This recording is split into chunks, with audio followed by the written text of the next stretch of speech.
নমস্কার বন্ধুরা, কেমন আছেন সবাই? আমার জিকে বাংলা চ্যানেলে তোমাদের সকলকে স্বাগত। আজকে চলে এসেছি কতগুলো গুরুত্বপূর্ণ জিকে নিয়ে। জিকেগুলো আলোচনা করব, তার আগে তোমরা আমার চ্যানেলটা সাবস্ক্রাইব করে দাও। চলে যাচ্ছি আজকের জিকের প্রথম প্রশ্নে। কোন সবজি খেলে গায়ের রং ফর্সা হয়? টমেটো, সিম, বেগুন নাকি ফুলকপি? সঠিক উত্তর হলো টমেটো। চলে যাচ্ছি পরের প্রশ্নে। কালো আপেল কোন দেশে পাওয়া যায়? ভারত, চীন, জাপান নাকি আমেরিকা? সঠিক উত্তর হলো চীন। একটি উট পানি না পান করে কতদিন পর্যন্ত থাকতে পারে? 10 দিন, 30 দিন, 20 দিন নাকি 40 দিন?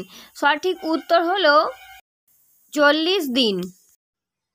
এইরকমই আরও কিছু অজানা প্রশ্নের উত্তর জানতে ভিডিওটি প্রথম থেকে শেষ অবধি পুরোটা দেখবেন। পরের প্রশ্ন, কি ব্যবহার করলে ঠোঁট গোলাপি ও সুন্দর হয়?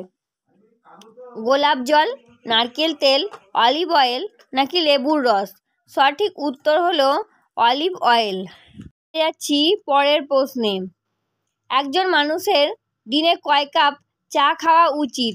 1 কাপ, 3 কাপ, 2 কাপ নাকি 4 কাপ? সঠিক উত্তর হলো 2 কাপ। চলে যাচ্ছি পরের প্রশ্নে। গরমে ছুটি দেওয়া শুরু হয় কত সাল থেকে?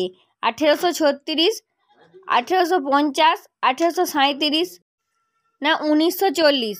সঠিক উত্তর হলো 1837। চলে যাচ্ছি পরের প্রশ্নে। কোন পাথর পানিতে ডোবে না? গ্রানাইট, বেলে, মার্বেল নাকি পিউমিস? সঠিক উত্তর হলো পিউমিস। চলে যাচ্ছি পরের প্রশ্নে। পৃথিবীর কোন দেশে হলুদ কাপড় পরা নিষেধ? ইন্দোনেশিয়া, চীন, মালয়েশিয়া নাকি দুবাই? সঠিক উত্তর হলো মালয়েশিয়া। চলে যাচ্ছি পরের প্রশ্নে। ঘরে কি রাখলে মশা দ্রুত পালিয়ে যায়? লেবু ও লবঙ্গ, ন্যাপথলিন, মরিচ পোড়া নাকি আদা? সঠিক উত্তর হলো লেবু ও লবঙ্গ। আজকের জিকে শেষ প্রশ্ন আলোচনা করব, তার আগে বন্ধুরা আমার চ্যানেলটা তোমরা সাবস্ক্রাইব করে দাও। চলে যাচ্ছি শেষ প্রশ্নে। কুকুর কোন রং দেখলে সবচেয়ে বেশি রেগে যায়? সাদা, লাল, কালো নাকি হলুদ? সঠিক উত্তর হলো লাল। তো বন্ধুরা আজকের জিকে আলোচনা আমি এখানেই শেষ করছি। আজকের জিকে তোমাদের কেমন লাগলো তোমরা আমাকে কমেন্টে অবশ্যই জানাও। আর এই রকমই নতুন নতুন ভিডিও পেতে তোমরা আমার চ্যানেলটা সাবস্ক্রাইব করতে ভুলো না কিন্তু। বাই বাই বন্ধুরা।